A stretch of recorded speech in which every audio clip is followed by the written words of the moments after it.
सहनाववतु सहनौ भुनक्तु सह वीर्यङ्करवावहै तेजस्विनावधीतमस्तु मा विद्विषावहै। शान्ति शान्ति शान्तिः। ॐ नमो भगवते वैवस्वताय मृत्युवे ब्रह्मविद्याचार्याय नचिकेतसे च। ॐ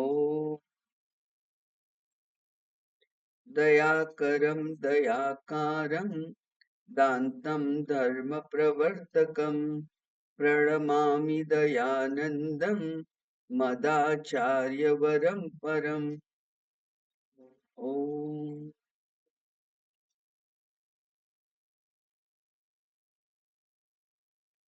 श्रीगुरुभ्यो नमः। हरिः ओम्।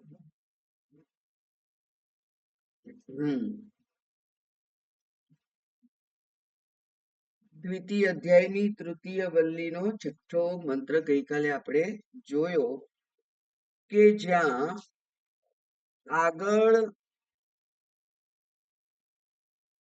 આત્માનો શુદ્ધ બ્રહ્મની પ્રતિષ્ઠા કરી, ખૂબ પ્રશંસા કરી અને એને પ્રાપ્ત કરવા માટેની જે હવે વિધિ છે એ કે છે, કારણ કે બહુ પ્રશંસા કર્યા પછી એવું એવું ઈચ્છા થાય બધાને કે એને આટલું સરસ છે, એનું આટલું મોટું મહાત્મ્ય છે, તો એને હું પ્રાપ્ત કરું. અને એટલે પ્રાપ્ત કરવાની જો ઈચ્છા થાય તો કેવી રીતે પ્રાપ્ત કરવો? તો પહેલા જે અધિકારીત્વના લક્ષણ હતા એ પ્રમાણે શાસ્ત્રએ પણ એ જ ક્રમ જાળવી રાખી અને કહ્યું કે પહેલા તો ઇન્દ્રિયો અને આત્મા એ વચ્ચેનો જે તફાવત છે જાણવો, એટલે કે વિવેક કરવો. વિવેક કરવામાં આત્મા અને અનાત્માને છૂટા પાડવાના છે. અને તત્વબોધે તો વ્યાખ્યા કરી દીધી કે આત્મા એકમ બ્રહ્મ, આત્મા નિત્યમ બ્રહ્મ એકમ, શું છે, નિત્યમ બ્રહ્મ, નિત્યમ વસ્તુ એકમ બ્રહ્મ, નિત્યમ વસ્તુ એકમ બ્રહ્મ. એક જ વસ્તુ છે એ નિત્ય છે અને એ બ્રહ્મ છે, અને બાકીનું બધું અનિત્ય છે. અને એટલે બ્રહ્મના જુદા જુદા શબ્દો દ્વારા આપણે જાણીએ છીએ બ્રહ્મ એટલે જ ચૈતન્ય, એટલે જ આત્મા, એટલે જ હું. આ જે હું સુધી પહોંચવાનું છે ત્યાં શાસ્ત્રએ કહ્યું કે તે કેવી રીતે જાણવાનું? તો પહેલા કહ્યું કે એને ઇન્દ્રિય જે છે એ આ આત્મા કરતા જુદી છે. કેમ આત્મા કરતા જુદી છે? કારણ કે ઇન્દ્રિયોનું સર્જન થયું છે, ઇન્દ્રિયોનો જન્મ થયો છે, અને પંચ તન્માત્રા શબ્દ સ્પર્શ રૂપ રસ ગંધ એ પાંચ જે શુદ્ધ તત્વ હતા એ શુદ્ધ તત્વમાંથી પંચીકરણ પહેલા એના સત્વાંશમાંથી આ જ્ઞાનેન્દ્રિયોનું સર્જન થયું, એના રજસ અંશમાંથી કર્મેન્દ્રિયોનું સર્જન થયું, અને એ પાંચે ભેગા મળીને પાંચેયના સત્વાંશમાંથી અંતઃકરણ બન્યું. એટલે આ સ્થૂળ શરીરમાં જે પંચીકરણ પ્રક્રિયા થઈ એના પહેલા આ થયું. ત્યાર પછી એ પાંચેય તત્વો અમુક માત્રામાં ભેગા થયા અને એનાથી આ સ્થૂળ શરીર બન્યું, જે અસ્થિ મજ્જા માંસ રક્તથી બનેલું છે તે. આમ એનું એ ઉત્પન્ન થઈ છે. અને જેનો પણ જે પણ જન્મે તે શું હોય? અનિત્ય હોય. જનિત્વાત અનિત્યમ, એવું શાસ્ત્રએ કહ્યું છે કે એનો જન્મ થયો છે એટલે કે અનિત્ય છે. તો આ જે અનિત્ય ઇન્દ્રિયો છે તે પછી એના વિષયો પણ જુદા જુદા છે, એટલે કે શબ્દ સ્પર્શ રૂપ રસ ગંધ એના વિષયો છે, એટલે કે પૃથક ભાવાહ. અને અસ્તમય એટલે કે એનો ઉદય પણ થાય છે અને અસ્ત પણ થાય છે, જાગ્રતમાં એ જાગતી હોય છે એટલે કે એનો ઉદય થાય છે, અને સુષુપ્તિમાં એનું લય થાય છે. એમ એ ઉદય અને અસ્તને પણ પામે છે. અને આ ત્રણેય કારણો એવા છે કે જે એ જે ઇન્દ્રિયો છે એને અનાત્મા એવું જે વિભાગ છે એ વિભાગમાં મૂકવા માટે આપણને એના માટે માર્ગદર્શન મળ્યું કે આ અનાત્મા છે. અનાત્મા કરતા આત્મા જુદો છે, અને આત્માને જાણવાથી શોકની નિવૃત્તિ થાય છે. એવું નારદજીનું વાક્ય પણ અહીંયા કહ્યું, અને એમ પણ કહ્યું કે મત્વા ધીરહ ન શોચતી. જે વિવેકી પુરુષ છે, વિચારશીલ છે, એને આ આત્માને જાણીને પછી, મત્વા એટલે જાણીને પછી એને શોક થતો નથી. એટલે શોકમાંથી નિવૃત્તિ થાય છે. અને શોક અને મોહમાંથી નિવૃત્તિ થઈ એનો અર્થ જ એ છે, એ મોક્ષ છે. એનું જ નામ મોક્ષ છે. એટલે મોક્ષ એ કોઈ જુદો પદાર્થ નથી. મોક્ષ એ આપણા જ મનની સ્થિતિ છે. મન જેટલું કલુષિત છે, જેટલું ચંચળ છે, જેટલું અશુદ્ધ છે, એટલું આત્માનું ના દર્શન થતા નથી. જેટલું એ શુદ્ધ થાય, સ્થિર થાય, એમ આત્માના દર્શન થાય છે. અને એટલા જ માટે મનના આત્મા માટેના ઘણા બધા નામ છે. એવું એક નામ છે શાંત. શાંત આત્મા ના હોય. આત્મા શાંત નથી. આત્મા તો હંમેશા શાંત જ છે. એટલે આત્માને કોઈ લક્ષણથી જાણવાનો નથી. પણ આ શાંત મન એટલે જ આત્મા.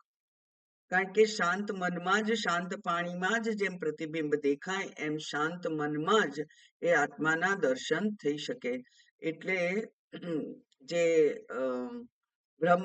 બ્રહ્મ જ્ઞાનાવલી છે એમાં કે છે શાંતોહમ. નિધિધ્યાસનનું એક વાક્ય છે કે હું શાંત છું. શાંત છું એટલે કે મારું મન તરંગિત નથી. અને જો તરંગિત મન નથી તો તે જ સુખની પરાકાષ્ઠા છે. અને આ સુખની પરાકાષ્ઠા ત્યારે જ અનુભવાય જ્યારે આપણે સર્વ ક્લેશમાંથી, સર્વ મનના તરંગોમાંથી, સર્વ જરૂરિયાતોમાંથી મુક્ત થઈએ. કોઈ કામના નથી, કોઈ ઈચ્છા નથી, કોઈ કર્મ નથી કરવાનું, અને એટલે હું કેવો છું? શાંત છું. એવું જે જાણે છે તે એને શોક થતો નથી. હવે પછીના જે 2 શ્લોક છે એ 2 શ્લોકમાં અહીંયા એમ કહેવામાં આવે છે કે આ જે સર્વનો આત્મા છે તે એ જ નિયામક છે, એ જ ઉત્તમ છે. એટલે કે અહીંયા પરંપરા જે છે એ પરંપરાનું વર્ણન કર્યું છે. કેવી પરંપરા? આપણે જાણીએ છીએ ગુરુ પરંપરા એટલે કે આનો ગુરુ આનો ગુરુ આનો ગુરુ આનો ગુરુ એમ પરંપરા. અહીંયા પણ એના લક્ષણોની પરંપરા છે. એટલે આ મંત્ર 7મો અને 8મો એ પુનરુક્તિ છે. પહેલા અધ્યાયના 3જી વલ્લીનો 10મો અને 11મો મંત્ર એ તમે જુઓ. પહેલી વલ્લીનો, પહેલા અધ્યાયની 3જી વલ્લીનો 10મો અને 11મો મંત્ર. ત્યાં પણ પરંપરાનું જ વર્ણન કર્યું છે. અને શું પરંપરા? આત્મા સૌથી સૂક્ષ્મ છે, પણ આપણી દ્રષ્ટિ દેહથી શરૂ થાય છે, ઇન્દ્રિયોથી શરૂ થાય છે. એટલે કે ઇન્દ્રિયો સ્થૂળ છે, એના કરતા સૂક્ષ્મ મન છે, એના કરતા સૂક્ષ્મ બુદ્ધિ છે, એના કરતા સૂક્ષ્મ હિરણ્યગર્ભ છે, એટલે કે સમષ્ટિ બુદ્ધિ છે, એના કરતા સૂક્ષ્મ આત્મા છે. એમ એક પછી એક જે સૂક્ષ્મતા જે છે, એવા આ જે લક્ષણો સૂક્ષ્મતા કો કે વ્યાપકતા કો કે અંતરતમ એવી અવસ્થા કો અથવા એ નિયંતૃત્વ કો, આ બધું જ જેમ જેમ આપણે સ્થૂળમાંથી સૂક્ષ્મ તરફ જઈએ તેમ તેમ વધારે છે એવું શાસ્ત્રએ કહેવું છે. એવું એટલા માટે કહેવાનું છે કે આપણી દ્રષ્ટિ માત્ર સ્થૂળ જોઈ શકે છે. આપણું મન અને બુદ્ધિ અત્યાર સુધી માત્ર સ્થૂળ જોવા માટે જ એની જાણે ક્ષમતા છે. આપણે એનાથી આગળ વિચાર કર્યો નથી અને એનાથી આગળ વિચાર કોઈ માર્ગદર્શન વગર થઈ શકે તેમ પણ નથી. કારણ કે ભગવાને જે કંઈ જ્ઞાનેન્દ્રિયો આપી 5+1 6, એ 6 જ્ઞાનેન્દ્રિયોથી જે વસ્તુ સ્થૂળ હોય એના દર્શન થાય. અને શેના દર્શન થાય છે? દર્શન કરવા માટે શું હોય? આગળ આવવાનું છે એ પહેલા કહીએ તો કોઈ પણ વસ્તુને જાણવા માટે એક જ્ઞાપક જોઈએ, લિંગ જોઈએ. એક જ્ઞાપક શું છે? દાખલા તરીકે બધા પેલું મેરેથોન છે, વિશ્વ મેરેથોન, એમાં બધા દેશના લોકો ભેગા થયા છે. હવે દરેક દેશનું એક એક ગ્રુપ બનાવે, તો આ દેશનું આ ગ્રુપ છે એવું કેવી રીતે ખબર પડે છે આપણને? ફ્લેગ થી, બરાબર, આપણો ધ્વજ. એટલે કે આ જે તિરંગો છે એ ધ્વજની નીચે ઉભેલા જે લોકો છે એ ભારતીય છે. આ બીજો ધ્વજ છે એ બધા અમેરિકન છે, કોઈ બ્રિટિશ છે, કોઈ જર્મન છે, કોઈ ચાઇનીઝ છે. આમ જુદા જુદા ધ્વજ છે, એ ધ્વજની નિશાની જ એ લોકોની ઓળખાણ બને છે. એવી રીતે જ્યાં ધુમાડો છે ત્યાં અગ્નિ છે. એટલે અગ્નિનું જ્ઞાપક, અગ્નિને જણાવવા માટેનું સાધન શું છે? ધુમાડો છે. ધુમાડો છે ત્યાં અગ્નિ છે એમ આપણે જાણીએ. એવી રીતે ગરમી, અત્યંત ગરમ જગ્યા હોય તો ત્યાં પણ કોઈક સગડી કે કંઈક કશુંક ચાલુ હશે એવું આપણને ખબર પડે. આપણા ઘરમાં રૂમ હીટર મૂક્યું હોય, હવે એ રૂમ ગરમ હોય, તો ગરમ હોય એ રૂમ હીટર ના દેખાતું હોય તોય તમને બહારથી આવો ને અત્યંત ગરમ લાગે તો એ શું બતાવે છે? કે કંઈક ગરમ વસ્તુ અહીંયા મૂકેલી છે, એ છે હીટર. એવી જ રીતે રાતની ઠંડી છે, એ રાતની ઠંડી પરોઢિયા પછી ધીમે ધીમે ધીમે ધીમે ઓછી થાય છે અને ત્યારે ખબર પડે છે કે સૂર્ય દેવતાનું આગમન થઈ ગયું હવે, અને એટલે આ વાતાવરણમાં થોડી ગરમી આવી. તો વાતાવરણમાં ગરમી આવી એ પોતે જ બતાવે છે કે ત્યાં સૂર્ય છે. તો એ ગરમી એક જ્ઞાપક કહેવાય. જ્ઞાપક એટલે જ્ઞાન થવા માટેનું લક્ષણ. તો ધુમાડો એ અગ્નિનું લક્ષણ છે, ગરમી એ અગ્નિનું લક્ષણ છે, રાષ્ટ્રધ્વજ એ રાષ્ટ્રનું લક્ષણ છે. એમ આ જે આત્મા છે એના કયા લક્ષણ હોય? તો અહીંયા કે છે કે સામાન્ય વર્ષો પહેલા, એટલે કે આપણે અનેક વખત જે જોયેલું છે કે કોઈ વસ્તુને જાણવા માટે કાં તો આપણને એનું નામ ખબર હોવી જોઈએ, બરાબર. એટલે પેલા શ્વેતાબેનને બોલાવો તો શ્વેતાબેનનું નામ મને ખબર હોવી જોઈએ અને બીજાને ખબર હોવી જોઈએ, તો એ શ્વેતાબેનને બોલાઈ આવે. પણ એ નામ એ ઓળખાણનું ચિહ્ન છે. એવી રીતે જાતિ છે. હવે જયંતી, આપણે અહીંયા જયંત, ગુજરાતમાં જયંતી એ ભાઈનું નામ હોય છે અને સાઉથમાં જયંતી એ સ્ત્રીનું નામ પણ હોઈ શકે. એટલે પેલા એક જયંતી મેડમ હતા ને, એજ્યુકેશન મિનિસ્ટર હતા, આ એજ્યુકેશન ડીઈઓ હતા, તે આઈએએસ ઓફિસર, તો એ જયંતી છે. હવે આ જયંતીને બોલાવો તો જયંતી સ્ત્રી છે કે પુરુષ એ ખબર હોવી જોઈએ આપણને. તો એને બોલાવાય. એવી જ રીતે જાતિ, પછી ક્રિયા, જાતિ ક્રિયા. ડ્રાઈવરને બોલાવો તો જે ડ્રાઈવ કરતું હોય એને બોલાવે, અથવા પ્લમ્બરને બોલાવવાનો છે તો જે વ્યક્તિ પેલા નળના ફિટિંગનું કામ કરતું હોય એને બોલાવવાનો છે. તો એ વ્યક્તિનું નામ જ શું થઈ ગયું? પ્લમ્બર. એને ઓળખવા માટેનું એ ચિહ્ન થઈ ગયું. તો જાતિ ક્રિયા, પછી સંબંધ. એટલે આ સ્વામીજીના ભાઈ છે એમ કે, એટલે સ્વામીજી સાથેનો જે એમનો સંબંધ ભાઈનો છે એવું આપણને ખબર પડે. જાતિ, ક્રિયા, સંબંધ અને ગુણ. એટલે ઊંચો છે, નીચો છે, જાડો છે, ચશ્મા વાળા છે, ચશ્મા વગરના છે, સફેદ વાળ વાળા છે, લાંબા ચોટલા વાળા છે, આ બધા ગુણ છે. તો જાતિ, ગુણ, ક્રિયા, સંબંધ અને નામ, આ 5 જ્ઞાપક છે, એને બતાવે.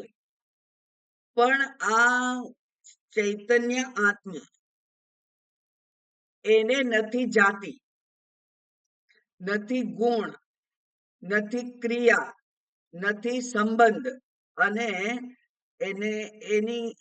એની ઓળખાણ માટેનો બીજો કોઈ ઉપાય છે નહીં.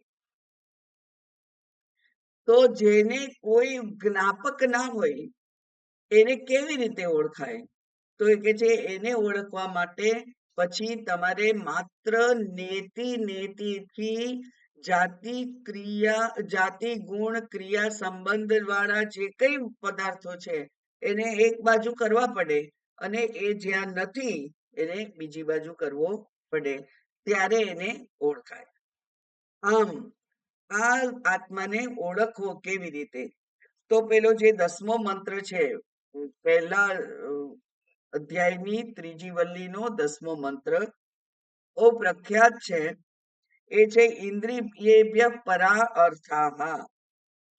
ઇન્દ્રિયોથી જે વિષયો છે ઇન્દ્રિયોના, એ વધારે સૂક્ષ્મ છે. પર એટલે ઉત્કૃષ્ટ, એટલે કે સૂક્ષ્મ. કારણ કે 4 પેરામીટર છે એને શ્રેષ્ઠતા માટેના. એ 4 કયા કયા છે? એક તો એ હોય સૂક્ષ્મ. પહેલા તો કાર્ય અને કારણ. કાર્ય હંમેશા સ્થૂળ હોય અને કારણ હંમેશા સૂક્ષ્મ હોય. હવે સૂક્ષ્મતા એનું લક્ષણ થયું. જે સૂક્ષ્મ છે એ હંમેશા વ્યાપક છે, એટલે વ્યાપકતા બીજું લક્ષણ થયું. ત્રીજું લક્ષણ છે એનું અંતરતમ હોય, એટલે કે એ ઇન્દ્રિય પ્રત્યક્ષ હોય નહીં. બરાબર, ઇન્દ્રિય પ્રત્યક્ષ નથી, ઇન્દ્રિયોનો વિષય નથી. અને ચોથું, એ નિયંતા હોય, કારણ કે કારણથી કાર્યમાં સંચાલન થાય એમ એ નિયંતા હોય. કયા કયા હોય? એ સૂક્ષ્મ હોય, વ્યાપક હોય, અંદર હોય, અને એ નિયંતા રૂપ હોય. આ શરીર આખું છે, એ શરીરનું તંત્ર ચાલે છે કેવી રીતે? ચૈતન્યથી. ચૈતન્ય ના હોય તો આ બાકીના બધા જ અવયવો, તંત્ર, બધા જ ઠપ થઈ જાય છે, બધા નિષ્ફળ થઈ જાય છે. એટલે આ સમગ્ર તંત્રને ચલાવનાર કોણ છે? ચૈતન્ય. એટલા માટે કહ્યું ઇન્દ્રિયેભ્ય, ઇન્દ્રિયોથી પણ. કારણ કે ઇન્દ્રિયોથી શું દેખાય? જાતિ, ગુણ, સંબંધ, ક્રિયા વાળા જે પદાર્થો છે એ ઇન્દ્રિય પ્રત્યક્ષ છે, ઇન્દ્રિયોથી દેખાય ને. પણ શબ્દ દેખાય નહીં, શબ્દ સંભળાય. બરાબર, શબ્દ, સ્પર્શ અનુભવાય, સ્પર્શ દેખાય નહીં, એટલે એને તન્માત્રા કહે છે. પંચ મહાભૂત જ્યારે ઉત્પન્ન થયા ત્યારે એના શુદ્ધ રૂપ એ તન્માત્રા કહેવાય છે. અને એ તન્માત્રામાંથી શબ્દ, સ્પર્શ, રૂપ, રસ, ગંધ નામના 5 વિષયો ઉભા થયા. આ 5 વિષયો એ તે ભૂત છે, મહાભૂત, એના ગુણ કહેવાય છે. એટલે આકાશનો ગુણ છે શબ્દ, વાયુનો ગુણ છે સ્પર્શ, અગ્નિનો ગુણ છે રૂપ, શબ્દ સ્પર્શ રૂપ, જળનો ગુણ છે રસ અને પૃથ્વીનો ગુણ છે ગંધ. તો આ પહેલા તન્માત્રા ઉત્પન્ન થઈ. તન્માત્રા એટલે જ 5 વિષયો. એ 5 વિષયો ઉત્પન્ન થયા ત્યાર પછી એ 5 વિષયોને જાણનાર ઇન્દ્રિયો ઊભી થઈ. એટલે કે ત્યારે પછી તે આકાશ, વાયુ, અગ્નિ વગેરે પંચમહાભૂતના સત્વાંશમાંથી જ્ઞાનેન્દ્રિયો ઉત્પન્ન થઈ. એ 5 મહાભૂતના રજસ અંશમાંથી કર્મેન્દ્રિયો ઉત્પન્ન થઈ. કારણ કે કર્મને હંમેશા શક્તિ જોઈએ. તો એ શક્તિ, જ્ઞાન શક્તિ, બરાબર. અને શક્તિ આવે ત્યાર પછી ક્રિયા થાય, એટલે કાર્ય થાય. તો આ 10 ઇન્દ્રિયો ઉત્પન્ન થઈ. ત્યાર પછી અંતઃકરણ, એના કરતા પણ સૂક્ષ્મ છે. તો એ અંતઃકરણ એટલે કે મન વગેરે. તો એ 5 મહાભૂત છે, એના સત્વાંશ ભેગા થઈ અને અંતઃકરણ બન્યું. એને પંચીકરણ કહ્યું નથી. એને માત્ર એ 5ના સત્વાંશમાંથી જ્ઞાનેન્દ્રિયો બની, અરે અંતઃકરણ બન્યું, બરાબર. સત્વાંશમાંથી જ્ઞાનેન્દ્રિયો બની અને સત્વાંશમાંથી અંતઃકરણ બન્યું. એક માંથી એક ઇન્દ્રિય અને 5 ભેગા થઈ સત્વાંશ અને અંતઃકરણ બન્યું, મન, બુદ્ધિ, ચિત્ત, અહંકાર. આમ અને ત્યાર પછી પંચીકરણ થયું અને પંચીકરણથી સ્થૂળ શરીર ઉત્પન્ન થયું. તો એ પ્રમાણે જેમ જેમ કારણમાંથી કાર્ય, આત્મામાંથી એટલે કે ઈશ્વરમાંથી પંચમહાભૂત, બરાબર. તસ્માત એતસ્માત આત્મનઃ આકાશ સંભૂત, આકાશાદ વાયુ, વાયોરગ્નિ. જેમ જેમ પૃથ્વી સૌથી સ્થૂળ, પૃથ્વી કરતા જળ સૂક્ષ્મ, જળ કરતા અગ્નિ સૂક્ષ્મ, અગ્નિ કરતા વાયુ સૂક્ષ્મ, વાયુ કરતા આકાશ સૂક્ષ્મ અને આકાશ કરતા આત્મા સૂક્ષ્મ. એટલે જેમ જેમ આગળ જાય છે આ પ્રક્રિયા, તેમ તેમ સ્થૂળતા આવતી જાય છે, બરાબર. સ્થૂળ થઈ જાય. જ્યારે કારણ હંમેશા સૂક્ષ્મ હોય, બીજ હંમેશા સૂક્ષ્મ હોય, અને એ સૂક્ષ્મ બીજમાંથી, સૂક્ષ્મ બીજ કારણ છે, એમાંથી કાર્ય જન્મે એ સ્થૂળ હોય. આપણી પણ આ જે શરીર છે અથવા જીવ છે, આ જીવ એ શેમાંથી જન્મેલો છે? અવિદ્યામાંથી. અવિદ્યા, કામ, કર્મ, કર્મ, કર્મફળ, કર્મફળથી પાપ પુણ્ય, અને પાપ પુણ્યને ભોગવવા માટે નવું શરીર. એટલે મૂળ ક્યાં છે? અવિદ્યા. તો અવિદ્યા દેખાય છે? અવિદ્યા દેખાતી નથી, સૂક્ષ્મ છે. માયા દેખાય છે? માયા દેખાતી નથી. એટલે માયાનું નામ પણ અવ્યક્ત છે, બરાબર. માયા પણ, માયા અથવા અવિદ્યા બંને એક જ છે. એ શું કહેવાય? એ સૂક્ષ્મ છે, કારણ કે એમાંથી કાર્યો જન્મે છે. અહીંયા ઇન્દ્રિયેભ્યઃ પરા અર્થાઃ, અર્થા એટલે વિષયો, શબ્દ સ્પર્શ રૂપ રસ ગંધ, એ ઇન્દ્રિયોથી સૂક્ષ્મ છે. અર્થેભ્યઃ પરમ મનઃ, અર્થ એ શબ્દ સ્પર્શ રૂપ રસ ગંધ વિષયોથી મન સૂક્ષ્મ છે. પછી મનથી મનસસ્તુ પરા બુદ્ધિ, મનથી બુદ્ધિ સૂક્ષ્મ છે. અને બુદ્ધેર આત્મા મહાન પરઃ, અને બુદ્ધિથી આત્મા પણ સૂક્ષ્મ છે. પછી એ મહતઃ, મહતઃ એટલે મહત્તત્વ, મહત્તત્વ કહીએ, સૂત્રાત્મા કહીએ, હિરણ્યગર્ભ કહીએ કે બ્રહ્માજી કહીએ, એ બધા એક જ છે. એકના જ બધા અનેક શબ્દો છે. તો એ બ્રહ્માજી પણ જન્મ શેમાંથી થયો? માયામાંથી. એટલા માટે કે છે મહતઃ પરમ અવ્યક્ત, અવ્યક્ત, અવ્યક્ત એટલે માયા, અવિદ્યા. કોઈ પણનો જન્મ અવિદ્યામાંથી જ થાય. નહીં તો આત્મા અજન્મા છે. આત્માનો જન્મ થતો નથી.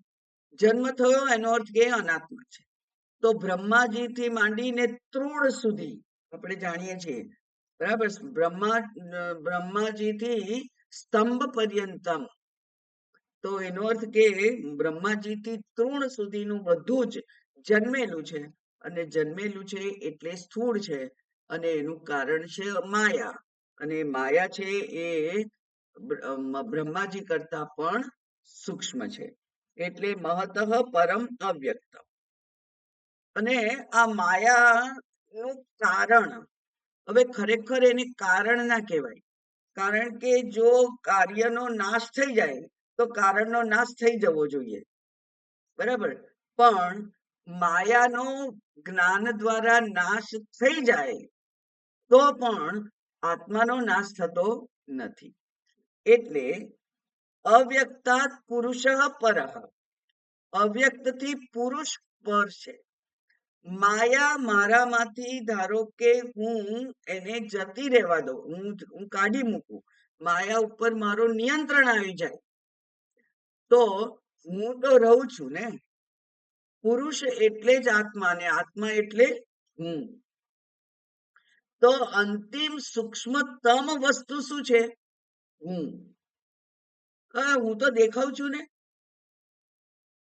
હું જે દેખાઉં છું એ તો શરીર દેખાય છે, એ ચૈતન્ય દેખાતું નથી. અને જેને ચૈતન્યના દર્શન પ્રત્યેગાત્મા રૂપે થાય છે એ તો જ્ઞાન છે, એ જ આત્મા છે, એ જ મોક્ષ છે. એટલે આત્મા દેખાય, પણ કોને દેખાય? અધિકારીને દેખાય, ઉત્તમ અધિકારીને દેખાય. એ જે આત્મા છે પુરુષ, એ તો કેવો છે? માયા કરતા પણ સૂક્ષ્મ છે. એટલે માયાનું પણ એ કારણ છે. અહીંયા કારણ ના કહેવાય, કારણ કે કારણ શબ્દ કાર્યની અપેક્ષાએ હોય. કાર્ય હંમેશા એનો સંદર્ભ કારણ હોય. એટલે બે સાથે હોય. કાર્ય હોય તો કારણ હોય એમ. જ્યારે અહીંયા તો એને પછી કેવું પડે છે અધિષ્ઠાન.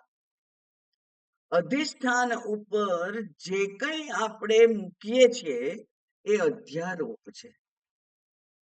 આપણી સમજ પ્રમાણે આપણે ત્યાં મૂકીએ છીએ. ખરેખર અધિષ્ઠાન જ છે, માત્ર અધિષ્ઠાન છે. સર્વમ ખલુ ઇદમ બ્રહ્મ, બધું બ્રહ્મ જ છે.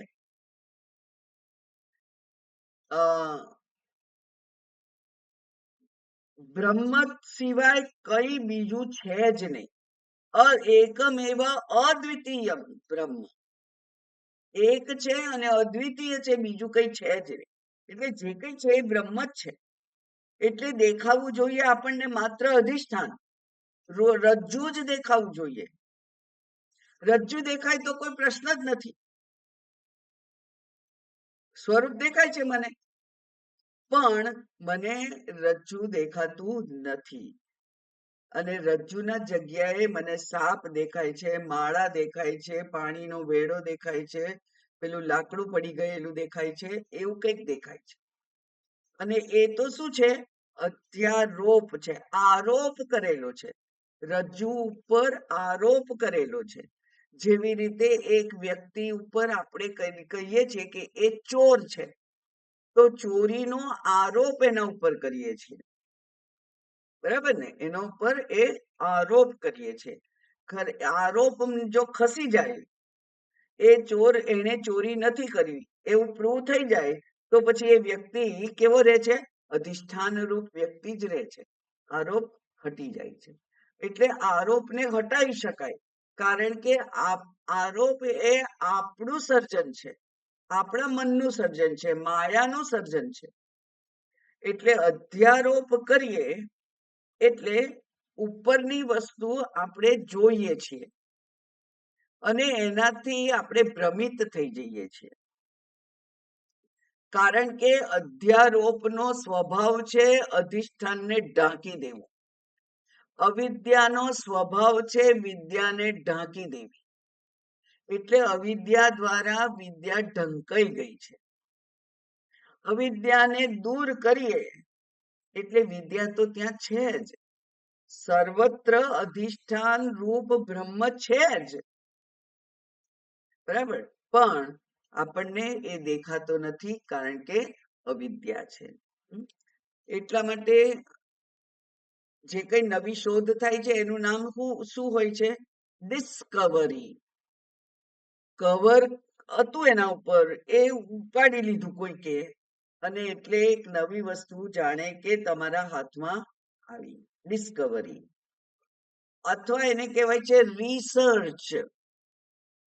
સર્ચ શોધવું, રિસર્ચ એટલે હતું જ એને તમે શોધી કાઢ્યું, રિસર્ચ કહેવાય છે. રિસર્ચ કહેવાય, ડિસ્કવરી કહેવાય. એટલે એ બતાવે છે કે સર્વત્ર માત્ર બ્રહ્મ જ છે.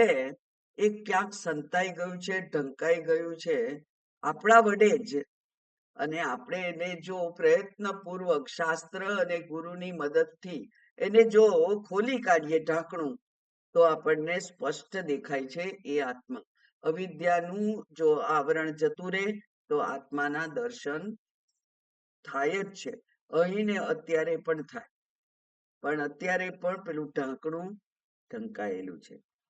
એટલે અહીંયા મહત પરમ અવ્યક્ત, અવ્યક્તાત પુરુષ પર, અને પુરુષા ન પરમ કિંચિત, અને પુરુષથી પરમ શ્રેષ્ઠ બીજું કઈ નથી. સા કાષ્ઠા સા પરાગતિ, એ અંતિમ જ્ઞાન છે.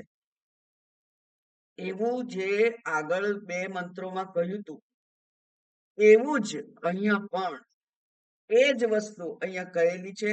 અને એટલા માટે તમે જોશો કે શંકરાચાર્યજીએ ભાષ્ય પણ નથી લખ્યું. એટલે આપણે હવે એ બે મંત્રો જોઈએ જે આ બીજા અધ્યાયની ત્રીજી વલ્લીના 7મો અને 8મો મંત્ર છે. તે ઉપર જોયું કે ઇન્દ્રિયો જુદા જુદા વિષયો ગ્રહણ કરે છે એટલે એના ભાવ જુદા જુદા છે. ઇન્દ્રિયો પૃથક ઉત્પદ્યમાનામ, જુદી જુદી જગ્યાએથી ઉત્પન્ન થઈ છે એટલે પણ એ જુદી છે. અને ઉદય અસ્તમય, એ ઉદય અને અસ્ત પામનાર છે એટલે પણ એ અનાત્મા છે. તો આ જે અનાત્મા છે એને જાણીએ તો મત્વા, એને જો જાણી લઈએ એટલે કે એને અનાત્માને આપણે છૂટા પાડી દઈએ તો પછી જે અધિષ્ઠાન રૂપ છે એ આત્મા છે. એવું જે વિવેકી જાણે છે એને શોક થતો નથી. હવે એ આત્માને કેવી રીતે શોધવો? તો કે છે યસ્માત, કારણ કે આત્મનઃ ઇન્દ્રિયાણામ પૃથક ભાવ ઉક્ત, ઇન્દ્રિયોથી આત્મા પૃથક ભાવ છે, જુદા લક્ષણ વાળો છે એવું જે કહ્યું ઉપર, તે એટલા માટે એ ન અસૌ, એ આત્માને બહિ અધિગંતવ્યમ, એને બહાર શોધવાનો નથી. એટલે કે આત્માને ઇન્દ્રિયો દ્વારા જે વિષયો ને જણાય, વિષયોનું જ્ઞાન થાય, એ પ્રમાણે આત્માનું જ્ઞાન થવાનું નથી. એનો અર્થ એવો થયો કે ઇન્દ્રિયો જેનું જ્ઞાન કરાવી શકે એ વિષયો હંમેશા ઇન્દ્રિયોથી બહાર હોય, વિષયો હંમેશા બહાર હોય. એટલે અહીંયા સ્પષ્ટતા કરી છે શંકરાચાર્યજીએ કે અસૌ, તે આત્માને બહિ અધિગંતવ્ય ન, એને અધિગંતવ્ય એટલે જાણવું, અધિગમ એટલે જાણવું, અધિગંતવ્ય એટલે બહાર જાણવા યોગ્ય એવો એ આત્મા વિષય નથી. કેમ એવું છે? યસ્માત, કારણ કે પ્રત્યેગાત્મા સહ સર્વસ્ય, એ તો બધાનો પ્રત્યેગાત્મા છે. પ્રત્યેગાત્મા એટલે અંતરાત્મા. પ્રત્યેગાત્મા એટલે અંતરાત્મા. કારણ કે જે બહાર છે એ આપણા કરતા થોડુંક તો જુદું છે ને. આ બહારની હવા છે, એ બહારની હવા આ શરીરનું જે પડ છે એનાથી બહાર છે ને. એટલે કે આ સ્પર્શેન્દ્રિયથી જે ઠંડી ગરમીનો અનુભવ થાય એ વિષય ક્યાં છે? આ જે એક દિવાલ છે એની બહાર છે, અંદર નથી. બરાબર? એટલે એ ક્યાં છે? તો કે છે પ્રત્યેગાત્મા સહ સર્વસ્ય. એ તો બધાનો પ્રત્યેગાત્મા છે. તો એ પ્રત્યેગાત્મા કેવી રીતે છે? તત્કથમ. કેમ પ્રત્યેગાત્મા છે એવું કેવી રીતે કહો તમે? તમે કહ્યું એટલે અમે માની લઈએ? ના, એને પ્રૂવ કરવું પડે, પુરવાર કરવું પડે શાસ્ત્રએ. અને એટલે કે છે તત્કથમ, એ પ્રત્યેગાત્મા એવું છે એવું કેવી રીતે કહેવાય? એટલે અહીંયા પરંપરા આપી છે, સૂક્ષ્મતાની, વ્યાપકતાની પરંપરાનું અહીંયા વર્ણન કર્યું છે આ બે મંત્રોમાં. ઇન્દ્રિયેભ્ય પરમ મનઃ, મનઃસત્વમ ઉત્તમમ, સત્વાદધિ મહાનાત્મા, મહતો વ્યક્તમ ઉત્તમમ. ઇન્દ્રિયેભ્ય પરમ મનઃ. અહીંયા ઇન્દ્રિયોથી પણ સૂક્ષ્મ જે તન્માત્રા છે એનો ઉલ્લેખ નથી કર્યો. એ સમજી લેવાનું, કારણ કે આગળ સમજેલા છીએ આપણે. એટલે અહીંયા કહ્યું ઇન્દ્રિયો, કારણ કે ઉપરના મંત્રમાં ઇન્દ્રિયોનું ઉલ્લેખ છે. તો એ ઇન્દ્રિયો કરતા મન કેવું છે? પરમ. પરમ એટલે શ્રેષ્ઠ. અને શ્રેષ્ઠતા કયા કયા રીતે હોય? એ અતિ સૂક્ષ્મ હોય, એ વ્યાપક હોય, એ અંદર હોય એટલે કે બહાર ના હોય, અને એનાથી નિયંત્રણ થતું હોય. તો અહીંયા સમજીએ તો ખબર પડે કે મનથી જ સમગ્ર ઇન્દ્રિયોનું નિયંત્રણ થાય છે કે નહીં. આપણે આંખો બંધ કરી દીધી ધ્યાન કરવા માટે, પછી મન એમ કે નાના મોટો અવાજ થયો, શું થયું જોતો. મન કે મોટો અવાજ થયો, બહાર શું થયું, એટલે આંખો ખુલે. આપણે નિશ્ચય કરેલો કે આંખો બંધ રાખવી છે 1 કલાક, પણ મને ઓર્ડર કર્યો અને આંખ ખુલી ગઈ. એટલે મન એ નિયંતા છે ઇન્દ્રિયોનું, અને જે નિયંતા હોય એ હંમેશા શ્રેષ્ઠ હોય. બરાબર? અધિકારી હોય એ હંમેશા ઊંચો શ્રેષ્ઠ હોય એના હાથ નીચે કામ કરતા લોકો કરતા. એટલે ઇન્દ્રિયેભ્ય પરમ મનઃ. પછી મનથી શું છે? મનસઃ સત્વમ ઉત્તમમ. અને સત્વ એટલેનો અર્થ થાય છે અહીંયા બુદ્ધિ. એવું હું નથી કહેતી, એવું શંકરાચાર્યજીએ આ ભાષ્યમાં કહ્યું છે, છેલ્લી લીટી, સત્વ શબ્દાત બુદ્ધિ ઇહ ઉચ્યતે. અહીંયા સત્વ શબ્દથી બુદ્ધિનો ઉલ્લેખ કરેલો છે એવું શંકરાચાર્યજીએ કહ્યું છે. એટલે સત્વ એટલે બુદ્ધિ. તો મન કરતા બુદ્ધિ સૂક્ષ્મ છે, કારણ કે મન 2 જગ્યામાં અટવાય છે. કરું ના કરું, સારું છે કે ખરાબ છે, ગમે છે કે નથી ગમતું, મારું છે કે મારું નથી, એ સંકલ્પ વિકલ્પ વચ્ચે અટવાય છે મન. તો જ્યારે બુદ્ધિ સ્થિર કરી દે છે એને, એટલે એક વખત બુદ્ધિ નક્કી કરી દે કે ના, આ જ મને ગમે છે, તો પછી બાકીના બીજા જે 2-5 ઓપ્શન હોય એ બધા જતા રહે. તો બુદ્ધિનું કામ કેવું છે? એના કરતા પણ સૂક્ષ્મ છે. એટલે બુદ્ધિ એના કરતા પણ સૂક્ષ્મ છે. સત્વાદ અધિ મહાનાત્મા. આ જે બુદ્ધિ છે એના કરતા પણ મહત તત્વ. મહત તત્વ એટલે બ્રહ્માજી.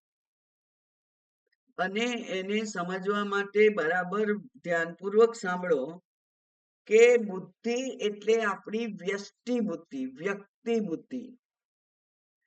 અને મહત તત્વ એટલે ઈશ્વર બુદ્ધિ, સમષ્ટિ બુદ્ધિ. તો આપણી બુદ્ધિ કરતા સમષ્ટિ બુદ્ધિ એ વધારે સૂક્ષ્મ છે કે નહીં? આપણે પણ જ્યારે આપણી બુદ્ધિનો નિર્ણય પ્રમાણે કામ ના થાય, આપણે નક્કી કર્યું કે આપણે તો કાલે જવું જ છે યાત્રા કરવા, પણ ઈશ્વરની યોજના એવી નહોતી. એટલે આપણે નિશ્ચય કર્યો છતાં પણ ઈશ્વર એ આપણી યોજનાને નિષ્ફળ બનાવી શકે, કારણ કે એ એમની બુદ્ધિથી વિચાર કરે છે. એટલે મેં કહ્યું હતું કદાચ તમને, શિવાનંદ સ્વામીજીનો એક પ્રસંગ બહુ પ્રખ્યાત છે, લોકો કહે છે એમના અનુયાયીઓ, કે એમના બહુ મોટા ભક્ત, ખૂબ વર્ષોના એવા જૂના ભક્ત, એ લોકો એમના કુટુંબ સાથે આવેલા અને એમણે નક્કી કર્યું કે આવતીકાલે આપણે આ જગ્યાએ ફરવા જઈશું. અને એમણે ટેક્સી બોલાવી, બધું કર્યું. પેલા ભાઈ જે હતા એ કે છે ગુરુજીને હું કહી આવું. એટલે શિવાનંદજી પાસે ગયા અને એમ કહ્યું કે સ્વામીજી આજે અમે આ પેલી વ્યાસ ગુફા છે એ જોવા જઈએ છીએ, કે વાલ્મીકી ગુફા છે ને ત્યાં જઈએ છીએ. અને સ્વામીજી આંખ બંધ કરીને ખોલીને પછી કહે છે ના આજે નથી જવાનું. હવે ગુરુ આજ્ઞા તો માથે ચડાવવાની હોય, એટલે એ લોકોએ એ ભાઈ બહાર આવ્યા અને પછી બધાને કહ્યું કે ના આજે નથી જવાનું, આપણે ગુરુજીએ ના પાડી. કે પણ આપણે ટેક્સી બોલાવી છે, બધું છે, આજે બીજો કોઈ પ્રોગ્રામ નથી, પણ કે ગુરુજીએ ના પાડી એટલે નથી જવાનું. અને એમ ખબર પડી કે જે ટેક્સી એમને લેવા આવી હતી એ ટેક્સી બીજા કોઈ પેસેન્જરને લઈને ગઈ અને ખાડીમાં પડી અને ટેક્સી અને ટેક્સી વાળા બધા સ્વધામ પહોંચી ગયા. વ્યક્તિ બુદ્ધિ કરતા વ્યષ્ટિ બુદ્ધિ એ વધારે સૂક્ષ્મ છે. અને એટલે જ આપણી બુદ્ધિથી આપણે આપણો પોતાનું સંસાર, વ્યવહાર, વ્યવસાય નથી ચલાવી શકતા યોગ્ય રીતે, પણ એ ઈશ્વર બુદ્ધિ છે એ આખા વિશ્વનું સંચાલન કરે છે, આખા બ્રહ્માંડનું સંચાલન કરે છે, અને ત્યાં કોઈ અકસ્માત થતો નથી. એટલે સત્વ કરતા પણ વ્યષ્ટિ બુદ્ધિથી પણ અધિક, એટલે કે પર, એટલે કે સૂક્ષ્મ, મહાન આત્મા એટલે સમષ્ટિ બુદ્ધિ, હિરણ્ય ગર્ભ, અને મહત અવ્યક્તમ ઉત્તમ, અને એ ઈશ્વર બુદ્ધિ કરતા પણ માયા જે છે એ એના કરતા પણ સૂક્ષ્મ છે, કારણ કે સમગ્ર સૃષ્ટિ માયામાંથી ઉત્પન્ન થઈ છે.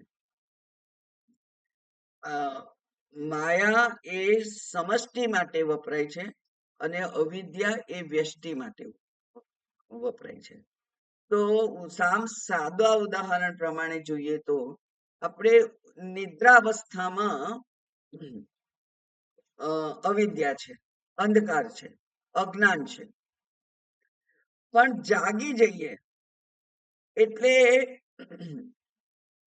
સમગ્ર માયા આપણા ઉપર હાવી થઈ જાય છે, અને એટલે આપણે ઉઠતાની સાથે એક પછી એક કામ કર્યા કરીએ છીએ.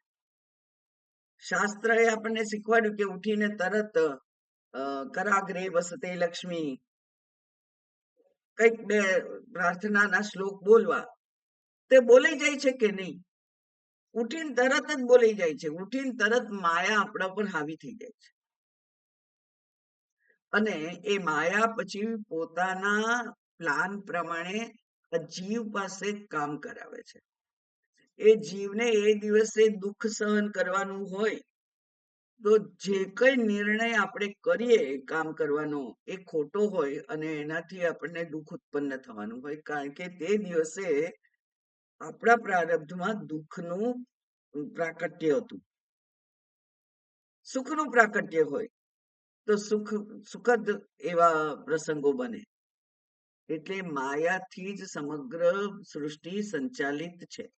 એટલે બ્રહ્માજી પણ જ્યારે ઉત્પન્ન થયા ત્યાર પછી એમણે પણ કહ્યું કે હવે મને તો સૃષ્ટિ સમજણ પડતી નથી.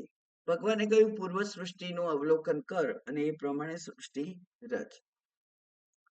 એમણે રચ્યા 4 સનત કુમારો, અને સનત કુમારે પૃથ્વી એટલે કે આ પૃથ્વીનું વિકાસ કરવા માટે એમને સર્જ્યા. અને એમણે તો કહી દીધું કે પિતાજી તમે અમને સર્જ્યા, પણ અમને તો આ સંતતિ ઉત્પન્ન કરવામાં કોઈ રસ નથી. અમે તો નિત્ય બ્રહ્મચારી રહેવા માંગીએ છીએ, નિત્ય પરમાત્માની સાધના કરવા માંગીએ છીએ. બ્રહ્માજીએ સ્વીકારવું પડ્યું. ત્યાર પછી બ્રહ્માજીએ ઋષિઓને ઉત્પન્ન કર્યા, અને તે પણ ના જ્યારે સફળ થયું ત્યારે એમણે પોતે પોતાનામાંથી મનુ અને શત્રુપા એમ બે પોતાના વિભાગ કરી અને પુરુષ અને પ્રકૃતિનું સર્જન કર્યું. અને ત્યાર પછી આ મૈથુની સૃષ્ટિ છે એની ઉત્પત્તિ થઈ. એટલે માયા કામ ના કરે તો બ્રહ્માજીનું પણ કામ આગળ ચાલત નહીં. એટલે બ્રહ્માજી થી શરૂ કરી અને માયા આપણને બધાને પોતાના પ્લાન પ્રમાણે કાવ્ય કરાવે છે. નિયંતા કોણ છે? માયા. એટલે જેને આપણે વિધાતા કહીએ છીએ, કે વિધાતા એ આપણામાં જે લખ્યું છે એ જ થવાનું છે, એ માયા છે. એટલે મહત અવ્યક્તમ ઉત્તમ. અને પછી આપણે વાંચી લઈએ ભાષ્ય, કારણ કે અહીંયા કઈ ભાષ્ય છે જ નહીં. ઇન્દ્રિયેભ્ય પરમ મનઃ ઇત્યાદિ, આ બધું જે કહ્યું છે તે આગળ 1:3:10 પણ કહેલું તે. અર્થાનામ ઇહ, હવે અહીંયા ત્યાં અર્થ હતા, ઇન્દ્રિયેભ્ય પરાર્થા એવું હતું, બરાબર? કારણ કે વિષયો એટલે કે તન્માત્રાને પહેલું સ્થાન આપેલું ત્યાં, તો અહીંયા કેમ ના આપ્યું એવો આપણને પ્રશ્ન થાય કે અહીંયા કેમ એવું ના કર્યું. એટલા માટે શંકરાચાર્યજી એનું સ્પષ્ટતા કરે છે કે ઈહ અર્થાનામ એટલે કે વિષયોને બદલે ઇન્દ્રિય સમાન જાતીયત્વ, એ શબ્દ ગણો કે ઇન્દ્રિય ગણો એક જ છે, સમાન છે. કેમ સમાન છે? બંને જન્મેલા છે, એટલે કે બંને અનાત્મા છે. હવે એક સ્ટેજ અહીંયા ઓછું કર્યું, પણ હવે બંને અનાત્મા જ છે. એટલે મેં વારંવાર આપને કહ્યું છે કે દયાનંદ સ્વામીજી એ આ એની બહુ ચર્ચા નથી કરી અધ્યાસની. કેમ? એ કે છે કે જેને આપણે નથી એમ ઠેરવવાનું છે એનું આટલી બધું પિષ્ટપેષણ શું કામ? દાખલા તરીકે સાપ છે જ નહીં,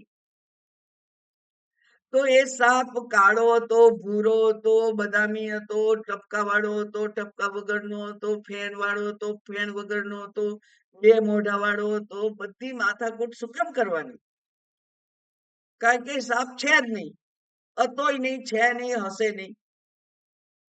ત્રિકાલે હતો જ નહીં, તો એની શું કામ બહુ ચર્ચા કરવાની? એટલે ચર્ચા કોની કરવાની? જેમ ઉપનિષદ કરે છે, ચર્ચા કોની કરવાની? આત્માની, બ્રહ્મની. કારણ કે એ પ્રાપ્તવ્ય છે. પણ પ્રાપ્તવ્ય પ્રાપ્ત છે, પ્રાપ્તવ્ય જે છે, જે મેળવવાનું છે એ તો પ્રાપ્ત છે. એટલા માટે અવિદ્યાની માયાની ચર્ચા કરવી પડે, કારણ કે જે પ્રાપ્ત છે એના કરતા જુદું જે કઈ મારામાં છે એ બધું નિષેધ કરવા યોગ્ય છે, એ બધું કાઢી નાખવાનું છે. એટલે કાંકરા કાઢી નાખ્યા પછી જે વધે તે ઘઉં છે. જૂના જમાનામાં જે આવતા હતા એ યાદ હશે કદાચ તમને બધાને, તો મને તો યાદ છે.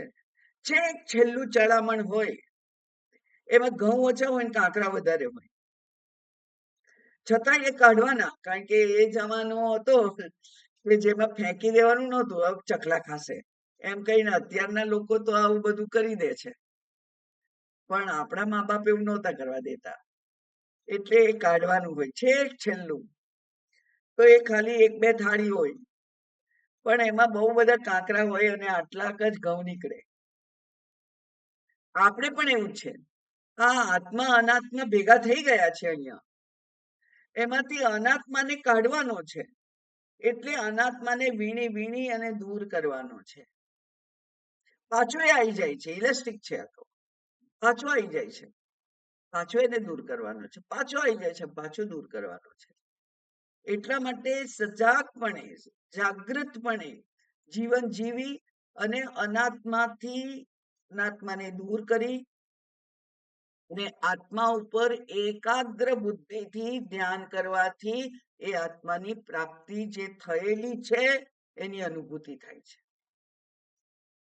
એટલે કે જે જે ભેગું થઈ ગયેલું છે એ ભેગા થઈ ગયેલામાંથી એને દૂર કરવાનું છે. એટલે કે છે કે તમે વિષયનું, એટલે વિષય શબ્દથી એને જાણવું કે ઇન્દ્રિય શબ્દથી જાણવું કે મન શબ્દથી જાણવું, બધું સરખું જ છે, કારણ કે બધા એક જ ભાગમાં આવે છે, એ છે અનાત્મા. બધાની એક જ કેટેગરી છે અનાત્મા. એટલે અર્થાનામ ઇહ ઇન્દ્રિય સમાન જાતીયત્વાત ઇન્દ્રિય ગ્રહણેન એવ ગ્રહણમ. એટલે એ તમે અર્થ કહો, પદાર્થ કહો કે ઇન્દ્રિય કહો, બધું એક જ છે, બધું અનાત્મા છે. એટલે અહીંયા એની ઊંડાણથી ચર્ચા કરી નથી, કારણ કે ચર્ચા આગળ થઈ ગયેલી છે. અને પછી કહ્યું સત્વ શબ્દાત બુદ્ધિ ઇહ ઉચ્યતે. અને એટલે કહી દીધું કે અહીંયા સત્વ શબ્દથી બુદ્ધિનું ગ્રહણ કરવાનું છે, એટલે કે બુદ્ધિ એનો અર્થ થાય છે. ત્યાર પછીનો મંત્ર છે અવ્યક્તાતુ પરઃ પુરુષો વ્યાપકો લિંગ એવ ચ યમ જ્ઞાત્વા મુચ્યતે જંતુઃ અમૃતત્વમ ચ ગચ્છતિ. અવ્યક્તાતુ પરઃ પુરુષઃ. અવ્યક્ત એટલે માયા, અને માયાથી પણ, અને આને આ બધું મન બુદ્ધિ વગેરે છે એને આપણે કોષથી પણ જાણી શકીએ. એટલે અહીંયા વિદ્વાનોએ પંચકોશથી વિલક્ષણ આત્માનું વર્ણન છે એવું કહ્યું છે. તો અન્નમય કોષ સ્થૂળ શરીરનું તો વર્ણન છે નહીં, બરાબર, એટલે અન્નમય કોષનો ઉલ્લેખ નથી. પણ ત્યાર પછી છે મનોમય કોષ. તો એ મનોમય કોષ, ત્યાર પછી એ બુદ્ધિ એટલે કે વિજ્ઞાનમય કોષ. વિજ્ઞાનમય કોષ પછી પ્રાણમય કોષ પછી વિજ્ઞાનમય કોષ. અન્નમય પ્રાણમય એનો ઉલ્લેખ નથી, કારણ કે ઇન્દ્રિયોથી બંનેનો ઉલ્લેખ થઈ જાય. ઇન્દ્રિયો જે છે, ઇન્દ્રિયોના જે આ જે સાધન મિકેનિઝમ, એ મિકેનિઝમ સ્થૂળ શરીરમાં આવે. આ મિકેનિઝમ જે છે એ સ્થૂળ શરીરમાં આવે, બરાબર. પછી એ કારણ કેવી રીતે એને સાચું છે એવું કેવી રીતે જાણી શકાય? કારણ કે કેટલીક વખત આ જે સ્થૂળ મિકેનિઝમ છે એ હોય તો પણ માણસના દ્રષ્ટિ નથી હોતી. આંખ ખુલ્લી હોય પણ દ્રષ્ટિ નથી હોતી, કારણ કે એ જે દ્રષ્ટિના દેવતા છે એનો અનુગ્રહ એને પ્રાપ્ત થયો નથી. એટલે દેવતાએ આ ચક્ષુરેન્દ્રિયમાં સ્થાન નથી લીધું. ચક્ષુરેન્દ્રિય છે પણ ત્યાં દેવતા એબસન્ટ છે, એ આવ્યા નહીં. એટલે દેવતા એ સૂક્ષ્મ છે અને આ જે મિકેનિઝમ છે એને સ્થૂળ શરીર કહેવાય, અન્નમય કોષ. પછી બધી જ ઇન્દ્રિયો, જો પ્રાણ ના હોય અથવા એની શોર્ટેજ થાય ત્યારે ઇન્દ્રિયો કામ નથી કરતી. જેમ કે પાણીમાં ડૂબી જઈએ અને થોડીક વાર શ્વાસ ના લેવાય તો મન પણ વિચારી નથી શકતું, આંખો જોઈ નથી શકતી, કાન સાંભળી નથી શકતા. એટલે પ્રાણમય કોષ એ પણ છે ઇન્દ્રિયોમાં. ત્યાર પછી છે મન એટલે મનોમય કોષ.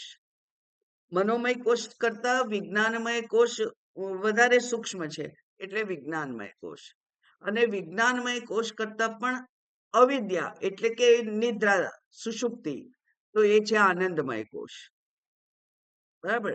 તો અન્નમય, પ્રાણમય, મનોમય, વિજ્ઞાનમય, આનંદમય કોષ, એ પાંચે પાંચ કોષથી આ જે અવ્યક્ત છે, અવિદ્યા છે, માયા છે, એ કે છે એ માયાથી પણ પરહ પુરુષ. અવિદ્યા કરતા પણ શ્રેષ્ઠ પુરુષ છે. અવિદ્યા કરતા શ્રેષ્ઠ પુરુષ કેમ કહેવાય?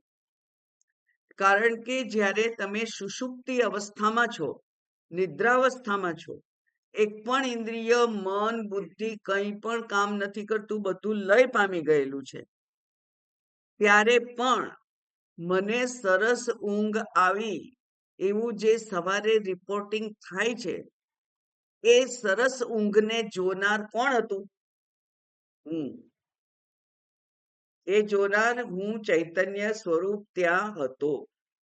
ચૈતન્ય ઊંઘતું નથી, એટલે ચૈતન્યને તે વખતે જ ખબર છે કે હું સરસ ઊંઘું છું, પણ મને કેમ ખબર નથી પડતી તે વખતે? કારણ કે જાણવાના જે સાધનો છે, જ્ઞાનના જે સાધનો છે, તે સાધનો ત્યારે લય પામી ગયેલા છે, એનો અભાવ છે. એટલે નિદ્રા અવસ્થા દરમિયાન મને આનંદ નથી ખબર પડતી, મારા આનંદ સ્વરૂપની મને જાણ થતી નથી. પણ નિદ્રાવસ્થામાંથી ઉઠી અને મને ખબર પડે છે કે આનંદથી ઊંઘ આવી, અથવા જે સ્થિતિ હતી ત્યારે અત્યંત આનંદ હશે, અને એ આનંદે જ મને સ્ફૂર્તિ આપી છે. આ જે સ્ફૂર્તિ આવે છે સવારમાં, એ ક્યાંથી આવે છે? આનંદમાંથી આવે છે. જ્યારે આનંદ વાળું કામ હોય ત્યારે તમને થાક લાગે છે? જેમાં આનંદ થતો હોય એ કામમાં થાક નથી લાગતો, હે ને? પણ આનંદ ના હોય, બહુ આનંદ ના હોય, એવું કામ કરીએ તો થાક લાગે છે. અને બિલકુલ ના ગમતું કામ કરવાનું હોય તો બહુ જલ્દી થાક લાગે. હા, એટલે અવ્યક્તાત પુરુષ પરહ પુરુષ. એ પુરુષ છે એ અવ્યક્તથી પણ સૂક્ષ્મ છે. એ પુરુષ એટલે જ સાક્ષી ચૈતન્ય, અંતર્યામી, પણ જેને અંદર કહીએ છીએ તે એક જ છે. અંતર બહિશ્ચ તત્સર્વમ વ્યાપ્ય નારાયણ સ્થિત. અંદર છે કે બહાર છે, બંને એક જ છે. એટલે એ જ હું છું. સર્વવ્યાપક તત્વ કોણ છે? હું, ચૈતન્ય. ચૈતન્ય સ્વરૂપ હું જ સર્વવ્યાપક છું. એટલે મયી સર્વમ લયમ, મયી સર્વમ પ્રતિષ્ઠિતમ, મયી સર્વમ લયમ યાતિ, મય્યેવ સકલમ જાતમ. મારામાંથી જ બધું જન્મ્યું છે, મારામાં જ સ્થિર છે, અને લય પામે ત્યારે મારામાં જ લય પામે છે. એ હું, એ જ પરમ તત્વ છે. તો પરમ તત્વ કોણ છે? પુરુષ. અને પુરુષ એ કોણ? તો એ પુરી શયનાથ પુરુષ. આ 11 દ્વાર વાળી પુરીમાં જે રહે છે એ પુરુષ. પણ એ પુરુષ અને બહારનો પુરુષ એ બે જુદા નથી. અને એટલે આત્મા જ કહેવાય એને. એ અંતર્યામી સાક્ષી કહીએ કે સર્વવ્યાપી શુદ્ધ ચૈતન્ય કહીએ, બંને એક જ છે. એટલે પુરુષ છે. અને પુરુષ કેવો છે? તો કે છે વ્યાપક છે. બરાબર. અંતર્યામી જે છે એના માટે સુંદર ઉદાહરણ આપ્યું છે કે આપણે ઘડો કરીએ, હોય ઘડો, ઘડામાં અંદર છે જે એને કહીએ છીએ ઘટાકાશ. ઘડાની અંદર છે એ ઘટાકાશ, પણ ઘડો શેમાં છે? આકાશમાં. એટલે આકાશમાં ઘડો છે અને ઘડામાં આકાશ છે. બંને આકાશ તો એક જ છે. દિવાલ માત્રનો ફેર પડે છે. જે દિવાલ માત્ર તમારા દ્રષ્ટિથી છે, એ દિવાલ ખરેખર છે નહીં. જેમ વસુધૈવ કુટુંબકમ, એવું જે આપણું શાસ્ત્ર કહે છે, એમાં નથી જાતિ ભેદ, નથી લિંગ ભેદ, નથી રાષ્ટ્ર ભેદ, નથી દેશ ભેદ, કઈ ભેદ નથી. સુધૈવ કુટુંબકમ. એટલે આખા દુનિયાના બધા જીવો, બ્રહ્માંડના સમગ્ર જીવો એ એક કુટુંબ છે. અને મારા કુટુંબના કોઈ પણ સભ્યનું હું હિંસા કરી શકું નહીં, એને હું દુઃખી ના કરી શકું. એટલા માટે જીવ હત્યા એનો નિષેધ છે. નાનામાં નાના જીવની હત્યા ના થવી જોઈએ, કારણ કે એ મારું કુટુંબ છે. તો આટલી બધી જે ભાવના છે કેમ છે? કારણ કે એ પુરુષનું વ્યાપકત્વ છે, અને એ વ્યાપક છે, પણ એ દેખાતો કેમ નથી? તો કે છે અલિંગ છે, એને કોઈ નિશાની નથી. જાતિ, ગુણ, ક્રિયા, સંબંધ, નામ કઈ જ એને છે નહીં. એટલા માટે એ લિંગ, એને જાણવા માટેનું કોઈ જ્ઞાપક નથી, કોઈ નિશાની નથી. તો નિશાની નથી તો કેવી રીતે ખબર પડે છે? કેવી રીતે ખબર પડે? પ્રતિબોધમ મતમ, બરાબર. એટલે જે મને જ્ઞાન થાય છે એ ચૈતન્યને કારણે જ થાય છે. એક એક કીડી, નાનકડી કોઈ કીડી અથવા જંતુ અહીંયા બેઠું હોય અને મને કરડે, મને ખબર પડે કઈ કંઈક છે, અને આમ કર્યું, કોણે તમને સમજણ પાડી? કોણે તમને કહ્યું કઈ કંઈક છે? એ જેણે કહ્યું એ ચેતન, એ જ ચેતન છે. એક વાળ ખેંચાય છે તો આપણને દુઃખ થાય છે, તો એ જે ચેતન છે તે ચેતન એટલે પ્રતિબોધ વિદિતમ મતમ. બોધમ બોધમ પ્રતિબોધ વિદિતમ મતમ, એ જ એનું લિંગ છે માત્ર. અને એને જે જાણે છે, યમ જ્ઞાત્વા. કેવી રીતે જાણે છે? શાસ્ત્ર અને ગુરુ દ્વારા જે એને જાણે છે, યમ જ્ઞાત્વા જંતુ મુચ્યતે. જંતુ, જંતુ શબ્દ શંકરાચાર્યજી ત્યારે જ કહે છે જ્યારે એમણે સંપૂર્ણ અનાત્માનો નિષેધ કરવો હોય છે.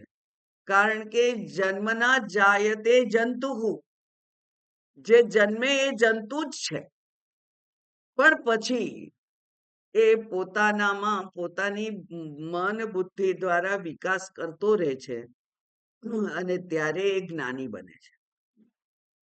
બાકી જન્મે છે ત્યારે બધા જંતુ અજ્ઞાની જ છે. પણ જ્ઞાન પ્રાપ્તવ્ય છે, જ્ઞાન પ્રાપ્ત કરી શકાય એમ છે. જ્ઞાન પ્રાપ્ત કરવાના સાધનો ઈશ્વરે આ મનુષ્યને આપ્યા છે. એટલે એ કે છે કે આ જંતુ છે એ જન્મ મરણના બંધનમાંથી મુક્ત થઈ જાય છે, અને અમૃતત્વમ ચ ગચ્છતિ. જીવતા જ મુક્ત થઈ જાય તો પછી ગચ્છતિ, જાય ત્યારે, જાય એટલે વિદેહ મુક્તિ, તો ત્યારે અમૃત છે. એટલે કે મૃત, એને પછી જન્મ મરણના ફેરામાં રહેવાનું થતું નથી, એને અમૃત કહેવાય છે. તો એ અમૃત એને વિદેહ મુક્તિ મળે છે. ભાષ્ય આપણે આવતી વખતે જોઈશું. ઓમ પૂર્ણમદ પૂર્ણમિદમ પૂર્ણાત પૂર્ણમુદચ્યતે પૂર્ણસ્ય પૂર્ણમાદાય પૂર્ણમેવાવશિષ્યતે. ઓમ શાંતિ શાંતિ શાંતિ. હરિः ઓમ. શ્રી ગુરુભ્યો નમઃ. હરિः ઓમ.